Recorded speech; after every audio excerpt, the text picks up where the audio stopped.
गुप्त वंश के शासकों का इतिहास। गुप्त वंश प्राचीन भारत के प्रमुख राजवंशों में से एक था। इसे भारत का एक स्वर्णिम युग माना जाता है, क्योंकि मौर्य वंश के पतन के बाद एक लंबे अरसे तक भारत में राजनीतिक एकता स्थापित नहीं हुई। वस्तुतः कुषाण एवं सातवाहनों ने राजनीतिक एकता लाने का तो प्रयास किया, परंतु सफलता हाथ नहीं लगी। मौर्योत्तर काल के उपरांत तीसरी शताब्दी में 3 राजवंशों का उदय हुआ, जिसमें मध्य भारत में नाग शक्ति, दक्षिण में वकाटक और पूर्वी उत्तर भारत में गुप्त वंश प्रमुख हैं। मौर्य वंश के पतन के पश्चात नष्ट हुई राजनीतिक एकता को पुनर्स्थापित करने का श्रेय गुप्त वंश को जाता है।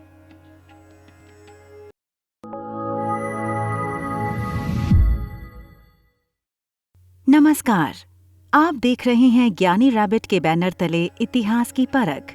तो आइए हम चलते हैं अपने अगले एपिसोड की ओर, जहां हम इतिहास की प्राचीनता को गुप्त राजवंश के संदर्भ में समझने का प्रयास करते हैं।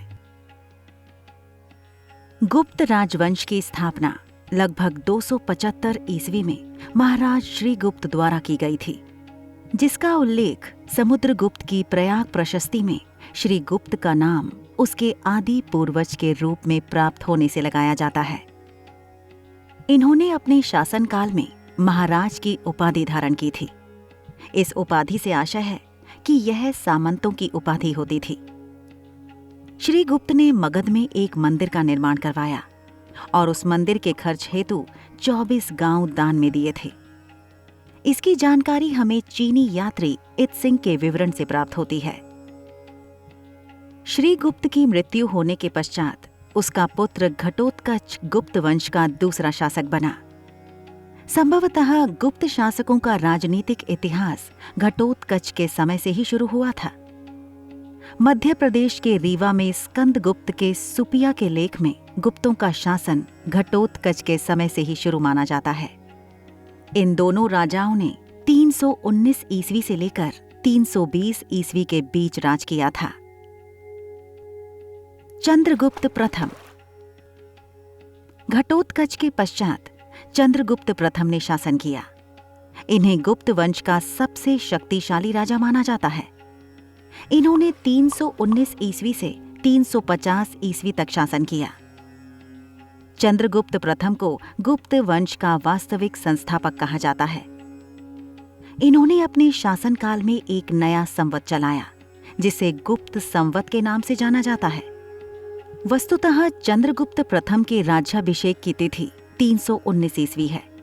इस तिथि को भी गुप्त संवत का प्रारंभ माना जाता है। यह संवत मुख्य रूप से गुप्त सम्राटों के काल तक ही प्रचलित रहा। गुप्त संवत और शक संवत के मध्य 241 वर्षों का अंतर है, अर्थात गुप्त संवत का संबंध 319 ईस्वी से है, तो शक संवत का समयकाल 78 ईस्वी से माना जाता है। चंद्रगुप्त के राज्यारोहण के समय गुप्त शासकों का राज्य केवल मगध तक ही सीमित था। चंद्रगुप्त ने इसे विस्तृत कर इलाहाबाद अर्थात वर्तमान प्रयागराज तक बढ़ा लिया। राज्य विस्तार के इस क्रम में चंद्रगुप्त प्रथम ने लिच्छवी राज्य की राजकुमारी कुमार देवी के साथ विवाह किया। इस वजह से उसे लिच्छवियों की सहायता प्राप्त हुई और उसने अपनी शक्ति में वृद्धि कर ली। इस विवाह के प्रमुख रूप से 2 प्रमाण हैं। चंद्रगुप्त के सोने के सिक्कों में लिच्छवी प्रकार, चंद्रगुप्त कुमार देवी प्रकार, विवाह प्रकार, राजा रानी प्रकार आदि लिखा प्राप्त हुआ है। इसके अतिरिक्त प्रयाग प्रशस्ति अभिलेख में चंद्रगुप्त का पुत्र समुद्रगुप्त को लिच्छवी दौहित्र कहकर संबोधित किया गया है। लिच्छवी राजकुमारी कुमार देवी के साथ विवाह करने पर चंद्रगुप्त प्रथम को वैशाली राज्य प्राप्त हुआ। चंद्रगुप्त ने अपने सिक्कों के पृष्ठ भाग पर लिच्छवयः या लिच्छवी लिखवाया था। उसने अपने सिक्कों पर स्वयं के साथ कुमार देवी का नाम भी खुदवाया। गुप्त काल में सर्वप्रथम चंद्रगुप्त प्रथम ने चांदी के सिक्के चलवाए। अपने शासनकाल के पश्चात चंद्रगुप्त प्रथम ने समुद्रगुप्त को संपूर्ण साम्राज्य सौंप दिया और स्वयं संन्यास ग्रहण कर लिया। समुद्रगुप्त। समुद्रगुप्त चंद्रगुप्त प्रथम का पुत्र था और सभी गुप्त शासकों में सबसे महान शासक था। वह एक कुशल योद्धा, विद्वान, संगीतज्ञ और कवि था। वह स्वयं हिंदू धर्म का अनुयायी होते हुए भी बौद्ध और जैन धर्मों का सम्मान करता था और उन धर्मों के प्रति सहिष्णुता की नीति का पालन करता था। वस्तुतः इतिहास में समुद्रगुप्त का नाम एक विजेता और साम्राज्य निर्माता के रूप में लिया जाता है। उसके विजय अभियान के विषय में हमें इलाहाबाद अर्थात वर्तमान प्रयागराज की प्रशस्ति से और एरण अभिलेख एवं सिक्कों से भी समुद्रगुप्त के समय की जानकारी प्राप्त होती है। उस समय की अधिकांश प्रशस्तियां राजाओं के पूर्वजों के संबंध में जानकारी देती थीं। इलाहाबाद प्रशस्ति के अलावा समुद्रगुप्त के बारे में चंद्रगुप्त द्वितीय की वंशावली अर्थात पूर्वजों की सूची से भी जानकारी मिलती है। ये स्रोत हमें बताते हैं कि समुद्रगुप्त ने भी महाराज धीराज की उपाधि धारण की थी। समुद्रगुप्त के दरबारी कवि हरिसेन ने संस्कृत में प्रशस्ति लिखी है और बताया है कि समुद्रगुप्त ने उत्तर भारत के 9 राज्यों को हराया था। ये राज्य थे दिल्ली, पश्चिम उत्तर प्रदेश के क्षेत्र इत्यादि, जिनको अपने साम्राज्य में मिला लिया था। समुद्रगुप्त ने दक्षिण के 12 राज्यों को भी जीता था। ये राज्य थे उड़ीसा, आंध्र प्रदेश, पल्लव आदि।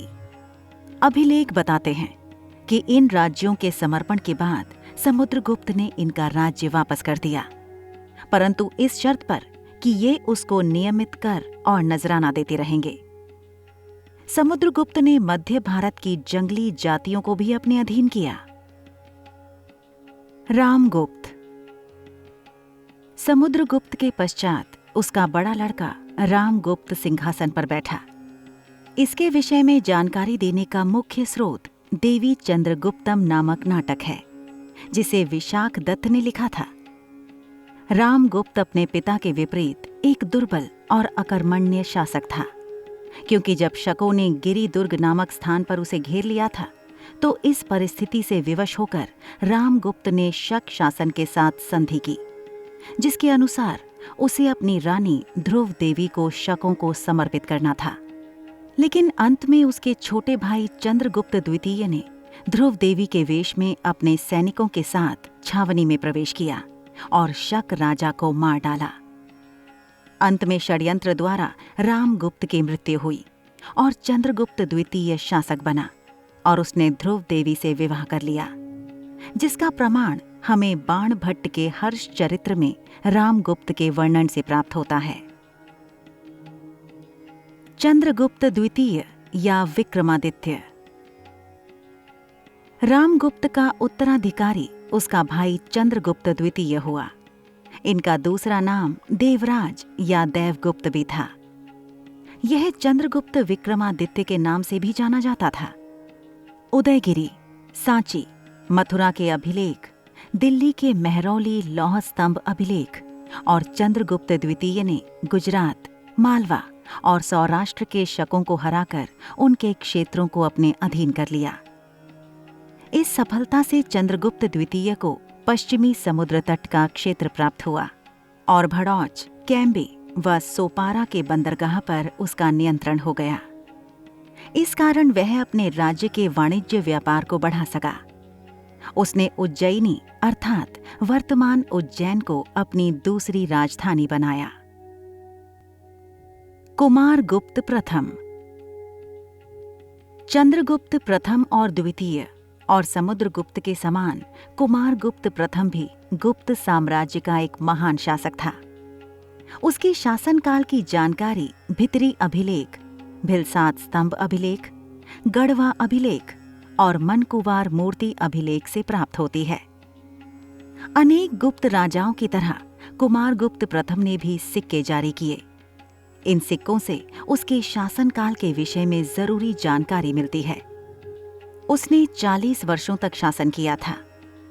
इन अभिलेखों में कुमारगुप्त के अनेक नाम मिलते हैं: श्री महेंद्र, अजित महेंद्र, महेंद्रात्य, महेंद्र कुमार आदि। स्कंदगुप्त।